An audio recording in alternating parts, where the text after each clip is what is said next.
Sokak Sesi programından merhaba sevgili izleyiciler. Bu hafta Ahmet'teyiz. Ahmet'te Sedat Peker'in itiraflarını konuşacağız. Bilindiği gibi çok önemli itiraflarda bulundu.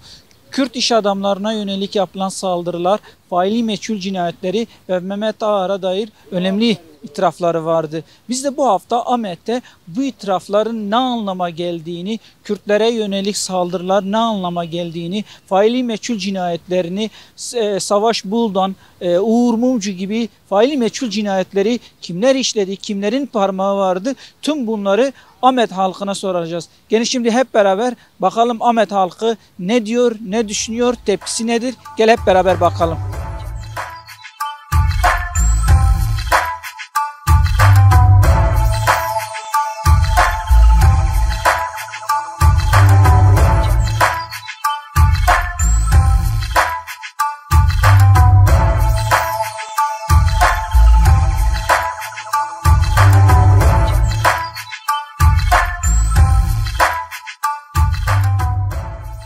Bilindiği gibi son günlerde Sedat Peker'in itirafları aslında gündeme ciddi anlamda düştü ve birçok ses getirdi. Faili meçhul cinayetlerinden Mehmet Ağar'a dair, 90'lı yıllara dair da söylemleri vardı. Siz nasıl görüyorsunuz, neler söylemek istersiniz? Ya biz bunları yaşadık zamandan beri, bu hayatın içinde gördük bunları. Yaşayanları da gördük. Zarar görenleri de gördük. Yani bunlar bilinen şeyler de bunların Batı insanların bilmesi önemli. Biz bilmemiz önemli değil. Herkesin bilmesi lazım bunların. 90'lı yıllarda binlerce köy boşaltıldı. Benim köyüm de onlardan birisi. 93'te ben buradan göçtüm. İstanbul'a gitmek zorunda kaldım. Benim burada yüzlerce dönüm arazim olduğu halde ben İstanbul'da işçi olarak çalışmak zorunda kaldım. Yani bu bizim mağduriyetimiz bu. Bu mağduriyetten giderilmesinden taraftarız da hiçbir yardım yapılmadı, hiçbir şey yapılmadı. Bu şekilde bunlar. Bahsettiğiniz dönemi İçişleri Bakanlığı dönemi, Mehmet Ağar dönemi. Şimdi ona ciddi anlamda ithamlar, Sedat Peker'in itirafları buna yönelik. Buna dair neler söylemek istersiniz? Sizce ne yapılabilir yargılanması noktasında ya da ne bileyim adalet önüne çıkarılması konusunda? Evet. Bunlar devletin, yargının işleri bunlar. Yani bizim söylemekle olmayacak şeyler bunlar. Bunlar devlet de biliyor bunların olduğunu. Ama her nedense bir türlü bunların üstüne gidilmiyor. Yapılan şeyler göstermelik yargılamayla yargılanıyor. Ondan sonra beraat ediliyor. En son bu yanılmıyorsam Sur davasından beraat etti herhalde. Evet, bu sonda şey vardı, JITEM davasında beraat etmiştiler. Ankara Bölge Adliye Mahkemesi bu kararı bozdu. Böylesi bir sürece de denk etmesi önemli. Şimdi bundan sonraki süreçte bir yargılama olur mu, olmaz mı? Sizin bölgede bir mağduriyet olarak da yaşamışsınız. Öyle bir umudum yok. Yani görünen köy kılavuz istemez. Yani yargının hali ortada, insanların hali ortada. Öyle bir yargılanacağını beklemiyorum. Yani göstermek bir yargılama olur belki de ama sonuçta bir ceza almadan kurtulur. Örnek Kenan Evren 80'li yıllardaki yaptığı darbeden yargılandı. Adam 90 yaşından sonra yargılandı. O da hastanede olduğu için ne bir tutuklama oldu ne bir kısıtlama oldu. O şekilde hayatını sürdürüyor, zaten öldü adam. Yani yapanların yanına kar mı kalıyor? Kar kalıyor bu.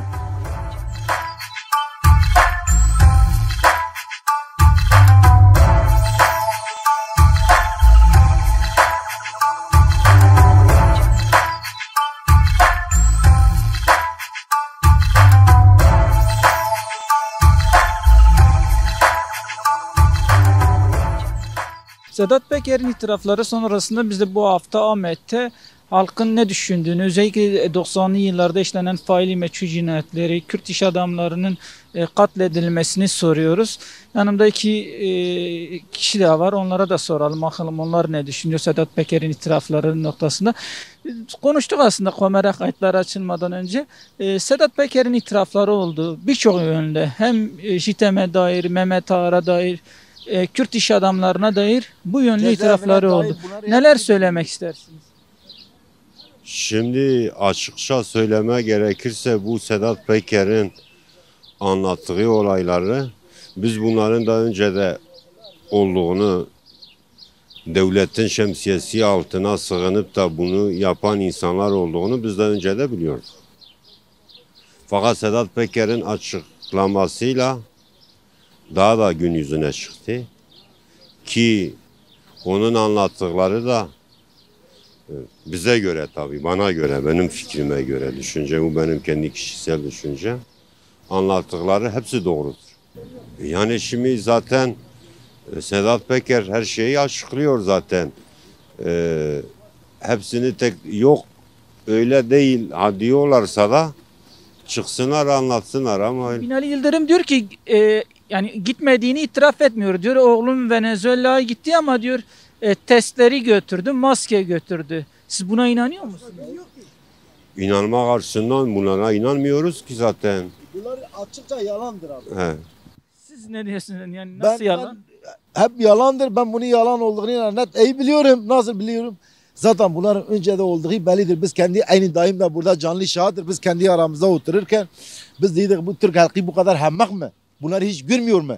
Sacımızı çekiyorduk. Vallahi kendi kendimize sacımızı çekiyorduk. Öyle oturuyorduk böyle 4 kişi. Sacımız. Ya biz bunları görüyoruz. Nasıl onlar görmüyor? Beler bir şey olmadığı zaman zaten Kürtlere yönelik bir savaş açtığını yani herkes biliyordu. Bunların içinden gizli bir güçtür artık nedir onu bilmiyoruz. Yani şimdi halkta bizim halk bu kadar gözü kapalı değil. Suçludur. Yani bir şey konuştuğu zaman ona kulp takıyorlar. Kimde hakkını arayamıyorlar. Ama mesela ben kendi şahsıma korkmuyorum. Niye korkmuyorum? Bir adam dayımın dedim ben Recep Tayyip Erdoğan mesela oğlu olsun, damadı olsun mesela. Neredeler şimdi? Onlar bilinçli bunları yapmadılar. Parayı çalmadılar. O bilmiyor ki çalıyorlar. Şimdi Sedat Peker diyor ki işte o dönem mesela Uğur Mumcu'yu işte onun öldürülmesi için bana verildi diyor. Ben daha öldürmeden devletin içerisinde birileri öldürdü. Ya da Savaş Buldan, Kürt iş adamları. Bunun devlet içerisinden böyle yapılması nasıl değerlendiriyor? Şimdi itiraf olarak ortaya çıkmasını. Abi şimdi bak bir yerden adalet olmadığı yerden her şey olur. Yani şimdi ben bunu hiç demiyorum. Bunu git bir tane hiç okul okumayan bir adam da bilir ki bu yani iş adamı olsun yani Kürtlere taraf. Hepsi baskı altından hiç bırakmadı biri gözünü alsınlar. Hepsi aldılar. Yani nasıl aldılar diye konuşmayın. Sağır olun. Yani ağalık sistemi vardı eskiden. Dedi bile kimlerin gözü açılmasın hep biz gidelim. Öyle de olmaz. Bu halk bu kadar anayi de ki halk artık ayıktı her şeye. Şimdi devlet ne kadar da desin ki bak devlet sessiz kalmış hiç konuşmuyor. Niye konuşmuyor? Süleyman Soylu da konuşamıyor. Cevap veremiyor. Konuşamaz ki. Suçlu adamdır. Yapmıştır adam. Büyük mafya odur. Şimdi o fazla konuşursan Erdoğan'a da dokunur. Vallahi Erdoğan'a dokunur diye konuşmuyor.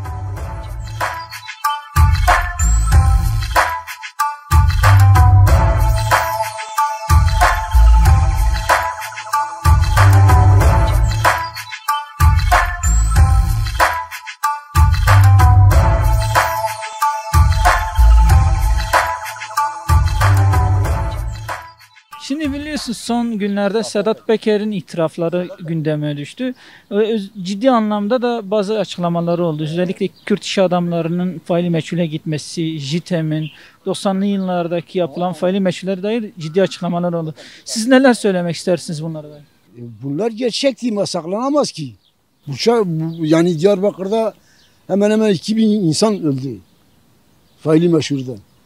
Yani bu gerçektir. Kimse gizlemez ki. Bir de yani bu Mehmet Ağır'dı, Tansu Çiller'di. Bir de şu anda bu bizim Dışişleri Bakanı, yani İçişleri Bakanı. Öyle Süleyman Soylu. He? Süleyman Soylu mu? Evet Süleyman Soylu. Öyle söylüyor ama akşam Habertürk'te hepsi yalanlardı. Siz inandınız mı peki ona? Dün akşam 3 saat... İnanmadım. Ben inanmadım. Neye inanmadınız yani? Ben yapmamışım, benim şeyim yoktur ama ben inanmadım. Gerçeği yani. Peki Sedat Peker yani onu işaret ediyor, yine mafyadan bahsediyor, çete devletten bahsediyor. Onlara dair neler söylemek istersiniz? Vallahi onu bilmiyorum da. Yani herhalde onların şeysi var. Olmasa ateş bir yerde olmasa duman çıkmaz.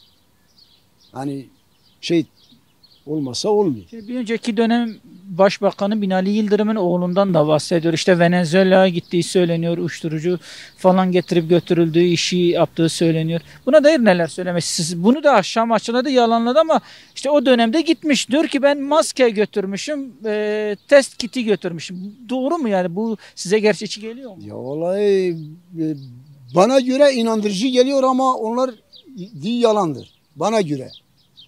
Bana göre yani adam Diye ben götürmüşüm. Maske götürmüşüm. Yani maskeyle niye o devlete maske yok mu? He? Bir de niye o götürüyor? Odur yani başka neye gider? Mesela başka bir şey götürse yardım götürmüşüm. Türkiye'de insanlar açlıktan ölüyor. Niye onlara yardım etmiyor götürüp Venezuela yardım nedir? Oraya götürüyor yardımı. Türkiye'de insanlar açlıktan ölüyor. Haberiniz var mı? Hani onun haberi yok herhalde. Kürtleri dahi biraz daha açabilir miyiz? Yani şöylesi bir durum var. Yıllardır Kürtler işte faili meçhule gidildi denildi. Şimdi tekrar bunların itiraflarının ortaya çıkarılması, bir yargılama, bir şey var mı? Yani sizce bir şey olur mu? Olur mu ya da? Yok abi. Yok. Neden? Yok. Türkiye'de adalet yok. Adalet yok. Adalet olsa hepsi yargılanacak. Ama bir gün olacak. Allah büyüktür.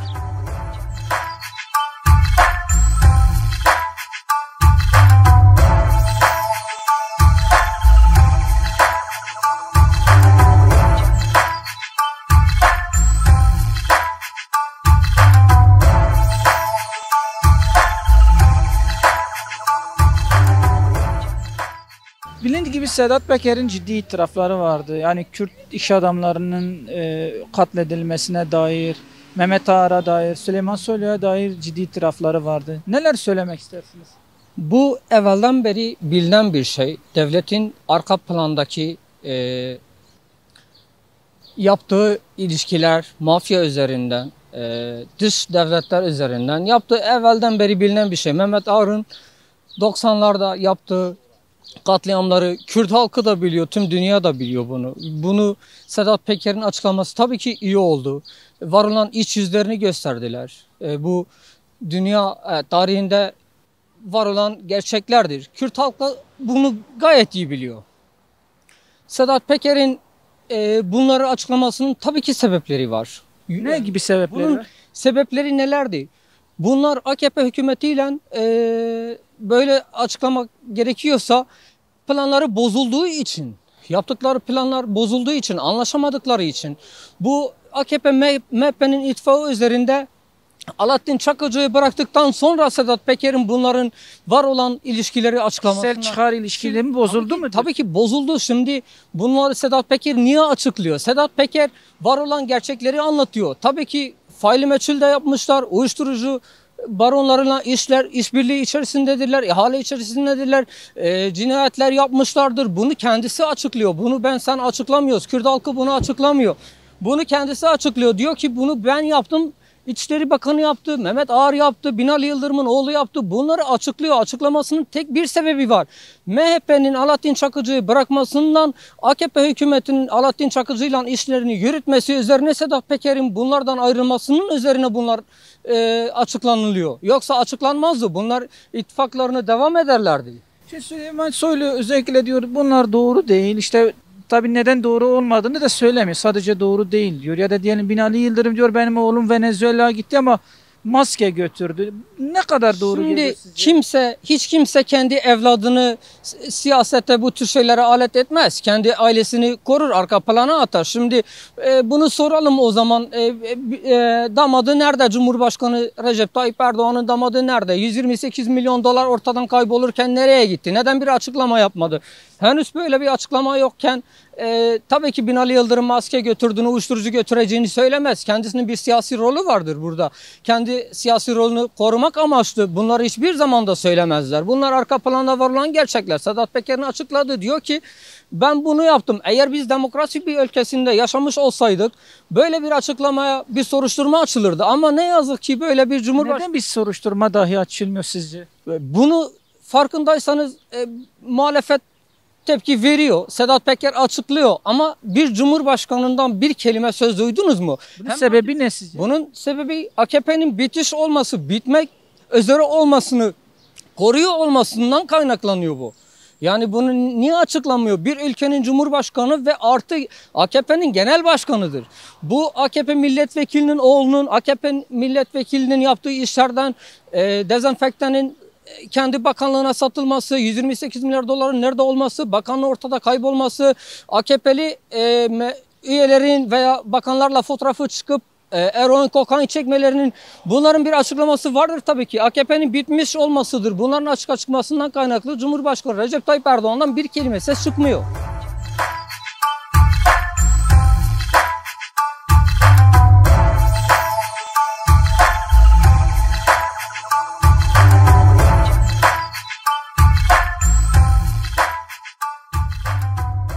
Ahmet'teki turumuz devam ediyor. Bu hafta Ahmet'te Sedat Peker'in itiraflarını konuşuyoruz. Sedat Peker'in birçok konuda itirafları vardı. Ahmet halkı da özellikle faili meçhul cinayetleri, 90'lı yıllarda Kürt iş adamlarına yönelik saldırılar, devlet çete ilişkisini, bunları konuşuyoruz. Gelin bunu sürdürelim. Ahmet halkı ne diyor, ne düşünüyor? Devam edelim.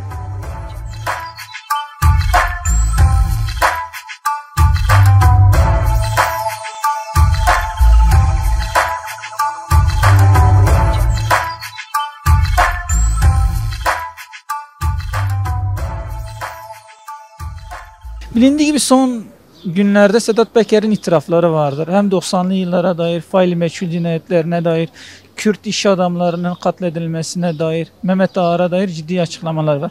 Nasıl görüyorsunuz? Neler söylemek istersiniz? Ya bunlar zaten bilinen şeylerdi. Biz de 90'lı yılları yaşadık. Yani Mehmet Ağar'ı olsun, Sedat Peker'i olsun, bunlar hepsi bu işin içindedirler. Yani o grubun içindedirler. Yani bunlar kısacası derin devlet dediğimiz gruplaşmalardır. Bunlar onlardır yani, bellidir, herkes biliyor yani. Şimdi yavaş yavaş artık birbirlerine girdiler. Bu sefer açığa çıkarmaya başladılar. Zaten biz biliyoruz. Başka Bu bilinen şeylerin tekrar böyle gün yüzüne çıkarmasını nasıl değerli? insanların acılarını daha da tazeliyor. Daha da insanla nefretleşme var. Yani insanları böyle nasıl diyeyim? İnsanları böyle daha bir eskiye dönük şeyler olunca insan daha da kırılıyor yani. Zaten bunlar bildiğimiz şeyler. Siz bu acılar o kadar yaşında, şimdi bu söylenenler, Tekrar- yapılanlar tekrar tekrar tabii Sedat tekrar- Peker diyelim, Süleyman Soylu, Yani Erdoğan, bellidir Mehmet zaten Ağar. Sedat Peker daha geçen yıla kadar değildi Kürtlerin kanını oluk oluk aktaracağım diyen insandır. Mehmet Ağar'ın o dönemde bakanlık döneminde Doğru Yolun döneminde İçişleri Bakanlığı'ndan tut, Emniyet Genel Müdürlüğü'nden tut, hepsi bellidir. Yani yaptıkları da ortada. Bugün diyorsunuz kendi çıkarları için çıkarları ayrıştı, birbiriyle Aynen, vuruyor. şimdi bellidir yani ya. Şimdi FETÖ kimdir? Nerededir? Belli değil mi yani? Şimdi herkes biliyor. FETÖ kimle geldi? Evet, herkes belki bahsettiğiniz gibi burada acılar, yaşanan acıları herkes biliyor ama hani kendi işlerinden doğrudan böyle Zaten birini kendi çıkarması işlerinden biraz bu tartışılıyor. Çıkaran olaylarından dolayı bunlar şimdi birbirine gidiyorlar. Bunun da halinde her şey ortaya kendileri çıkarıyorlar. Zamanında kapattıkları şeyleri şimdi kendileri açığa veriyorlar. Peki bu JITEM'e dair mesela Savaş Buldan'ı biliyorsunuz, katledilmesi, Uğur Buldan'dı, Mumcu, Behçet Can Behçet Can Türk'tü. Bu Adnan Yıldırımlardı ama biz unutmamışız. Ben o yılları yaşadım. Benim 55 yaşındayım. O 90'lı yıllarda ben 25-30 yaşındayım. Bu bir hesaplaşmaya doğru gider mi hukuk? Zaten onların hesaplaşmasıdır bu.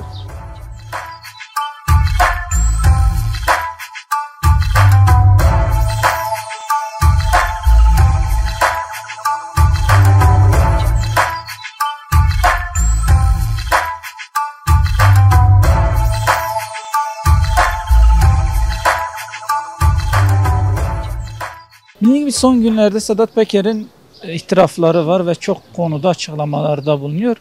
Bu hafta biz de özellikle Kürtlere dair, yani 90'lı yıllarda işlenen faili meçhul cinayetleri, Kürt iş adamlarının katledilmesi, buna dair ciddi açıklamalar oldu. Biz de bunu soruyoruz. Bunlara dair neler söylemek istersiniz? Yani biraz aslında tarih tekerrür ediyor.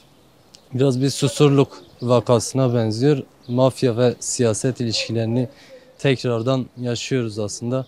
Bütünüyle baktığımızda aslında sürekli olan bir şey. Ta ki işte mafya ve siyaset örtüşemeyince, çıkarlar konusunda anlaşamayınca böyle mafya tarafından siyasetle olan ilişkileri dökülüyor. Tamamen çıkar çatışması. Ve burada aslında o ana gündem ve burada mağdur yine Kürt halkı oluyor, Kürt siyaseti oluyor, Kürt siyasetçileri oluyor. Bu çıkar çatışması yine dönüp dolaşıp Yine Kürtlere mi geliyor? evet, yine Kürtlere geliyor. Savaş Buldan'dan örnek veriyor. Behçet Can Türk'ten örnek veriyor. Ve biliyoruz ki yakın tarihte de Tahir Elçi bir faili meçhule kurban gitti. Dün Süleyman Soylu bir televizyon programı çıktı ki dedi ki bizim dönemimizde hiçbir faili meçhul cinayeti yok. İşte işkence yok, kötü muamele yok. Bunu mu kastediyorsun? Yani evet, ondan bahsediyoruz ve zaten Sedat Peker şeyden bahsetti. Uğur Mumcu'dan bahsetti, hatırlarsanız. Yani ileride bir gün belki onların döneminden sonra da yine Sedat Peker gibi biri çıkıp işte Abhü Musa için, Tahir Elçi için faillerini açık bir şekilde kamuoyuna açıklayacak.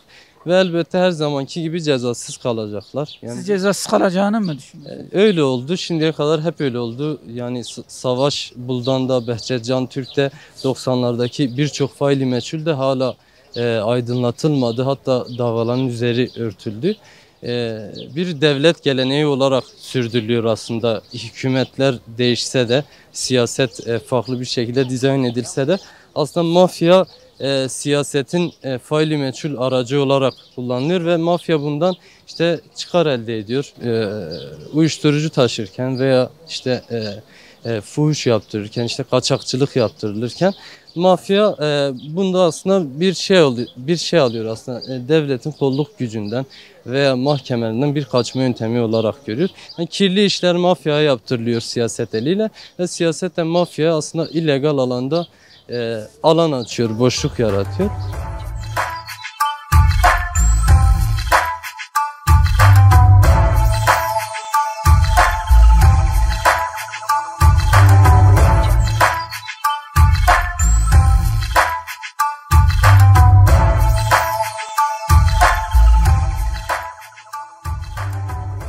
Bildiğiniz gibi son günlerde Sedat Peker'in videoları düşüyor, itirafları düşüyor. Birçok konuda açıklama yapıyor. Biraz bu hafta üzerine durduğumuz şey de biraz Kürtlere dair söylemleri, itirafları vurguladığı bir şey var. Mehmet Ağar'ın ismi işte 90'lı yıllardaki işlenen faili meçhul cinayetlerden de bahsediyor. Neler söylemek istersiniz? Aslında hani Sedat Peker'in genel itibariyle açıklamaları hani yıllardır hepimizin bildiği şeyler üzerine biraz da. Yani aslında bizim bildiklerimizi, toplumun bildiklerini ve toplumun yıllardır hani dile getirdiği şeyleri söylüyor. Ama mesela halktan biri bunu dile getirdiğinde ağır sonuçları olabiliyor, ağır bedelleri olabiliyor. Ancak hani devletin şu anda tabiriyle bir mafya liderinin dile getirmesi çok farklı bir algı yaratabiliyor, yani ona inanan birçok kesim olabiliyor. Hani bu şekilde aslında bu konu önem kazanıyor. Oysa ki Mehmet Ağar zamandaki faili meçhulleri aslında hepimiz biliyoruz. Hepimiz Uğur Mumcu'nun katledildiğini biliyoruz. Hepimiz yine Savaş Buldan'ın katledildiğini biliyoruz. Ancak mesela biz bunları dile getirdiğimiz zaman hani genel itibariyle terörist diye yaftalanabiliyoruz. Ya da belki de bunu dile getiren hani birçok işte avukat olsun ya da gazeteci olsun, bunu haber yapmaya çalışan, hani onlar da faili meçhule kurban gitmiş olabilir. Şu araya girmek istiyorum. Yani biz normalde sokakta da röportaj yaptığımızda konuşsun ya da konuşmasın, herkes şunu sizin de belirlettiğiniz gibi herkes zaten biliyor, söylüyor. Ama mesela daha önce Sedat Peker AKP için mitingleri yaptı, birebir ilişkileri vardı.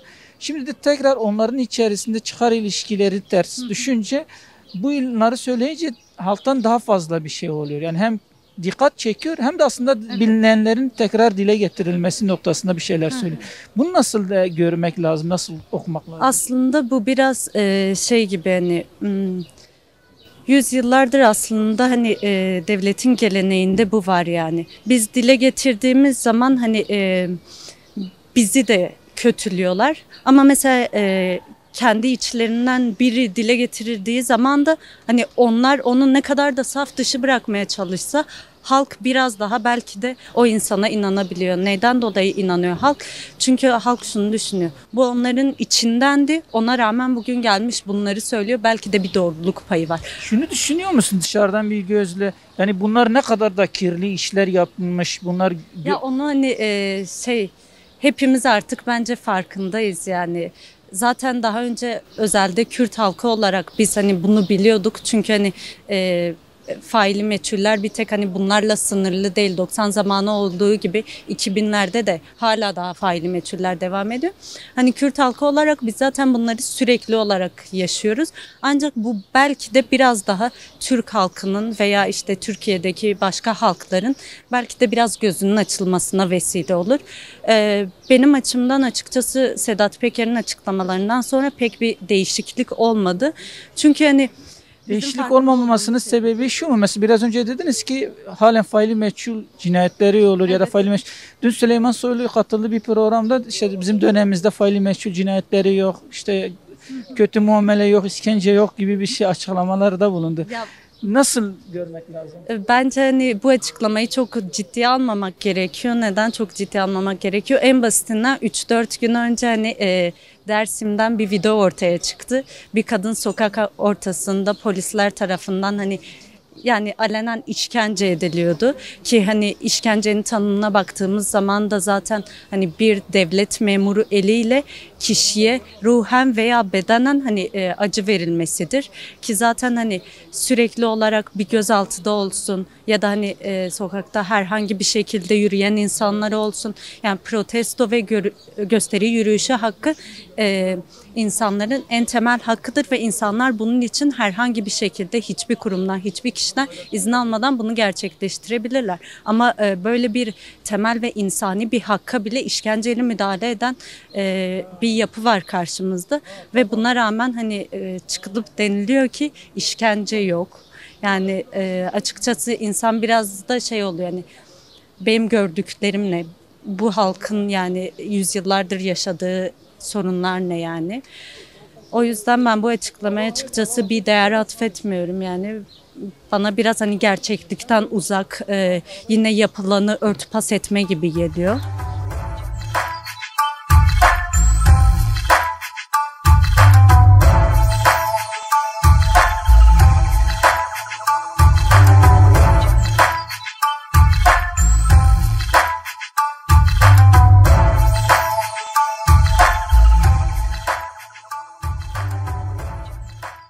Şimdi Sedat Peker'in son günlerde itirafları var. İzledin mi videoları? Evet, yakinen takip ediyorum. Şimdi çok şey söylüyor. Hani son günlerde Kürt iş adamları faili meçhul cinayetlerine, işte uyuşturucu sevkiyatına, Süleyman Soylu'ya, Mehmet Ağrı'da birçok şey söylüyor. Nasıl görüyorsunuz? Neler söylemek istersiniz?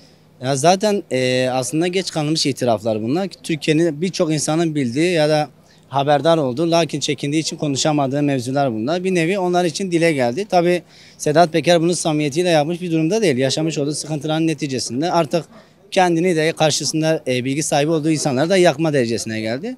Yoksa zaten anlattığı hususlar Türkiye'de birçok iş adamının, devlet adamının, kabinedeki yöneticinin bildiği durumlardı bunlar zaten. Çok da şaşırmadık aslında. Sadece bunu bir suç örgütü lideri diye tanımlanan birisinin bir bakanla bu şekilde eşdeğer bir muhataba girmesi veya bir bakanın kendisine bu şekilde cevaplar vermesi onun seviyesinde. Tabii Türkiye gündemi için, Türkiye siyaseti için bence utanç verici bir durum. Çünkü verilebilecek cevaplar onlar değil ya da aklamak için gerekli ibrahannameler bu şekilde sağlanıyor. Nasıl? Mesela neler? Ya mesela bunlar bir devlet bakanı çıkıp televizyona işte şu şekilde açıklamalar yapmak yani ona cevap olsun diye onun üslubuna konuşacağına her şeyi delili ispatlı bir şekilde de ifade edebilir yani. Ama herhangi bir delil ispat yok ortada sadece. Yani delil ispat olmayınca bunların söylediği doğru anlamına mı geliyor? Yani şimdi diyor ya yemin edebilirim ama ispat edemem diye bir durum var. Şu an aynı süreci yaşıyoruz. Yani herhangi bir ispat yok. Söylentiler var. Bu söylentileri zaten birçok insan biliyor. Yani aynı siyaseti Ulu Cami'nin önündeki kürsülerde de yapıyorlar ama resmiyette bir durumun olması lazım. Halkın inanabilmesi için ya da bakanın istifasına zorlanabilmesi için ya da birilerini bir şeyle suçlayabilmek için. İstifa etmesi gerekiyor mu Süleyman Soylu'nun? Bence böyle bir şey yapmamış olsa bile böyle bir mafya babasıyla aynı eşdeğer muhabbete girdiği için zaten istifa etmesi gerekiyordur yani. Bir bakanın Türkiye Cumhuriyeti Devleti'ni temsil eden bir bakanın böyle bir söyleşiye girmesi zaten Türkiye'nin itibarını düşürmüştür. Bahsettiniz videolarda, son videosunda işte Uğur Mumcu'nun cinayeti, Savaş Bulda'nın faili meşhulundan da bahsediyor. Kürtlerin tekrar bu şekilde alması 90'lı yılları Mehmet Ağar'ın bu cinayetlerde parmağının olduğu derin devletten bahsediyor. Bunlara dair neler söylemek istersiniz? Bunlar itiraftan çıktı çünkü biliyorsunuz 10 yıllık bir süreden sonra zaman aşımı var. Zaman aşımı olan davalarda itiraf diye Hazreti Ali'nin dediği gibi kalabalıkta yapılan nasihat nasihatten ziyade hakarettir. Yani burada sadece belli ailelerin yaralarını kanatmıştır. Onun dışında herhangi bir şekilde ülke gündemine faydalı bir açıklama yapmadı. Yani bahsettiği olaylar hepsi 15-20 sene geçen olaylar. Bunlarda zaten devlet artık herhangi bir tahkikat yapamayacak. Bunda insanlara faydası olmadığı gibi Uğur Mumcu'nun eşi, ailesi, yakınları ya da diğer faili meçhuller gibi sadece insanların kanayan yaraları vardı ya da susmuşlardı. Bunu biliyorlar. Ki zaten Uğur Mumcu'nun eşi de zamanında belli açıklamalar yaptı. Yani ben bu tuğladan çekersem devletin yıkılabileceğini biliyorum demişti. Yani bunu herkes biliyor. O tuğlanın çekilmesi zamanı geldi mi ya da çekilmeli mi? Ya aslında zaten artık tuğla da kalmadı. Yani bina çürüdü yani. O tuğlayı çekmeniz de tek değil. Beklerseniz de zaten çökecektir. Yani bunu kişilere bağlı kılmamıza gerek yok diye düşünüyorum.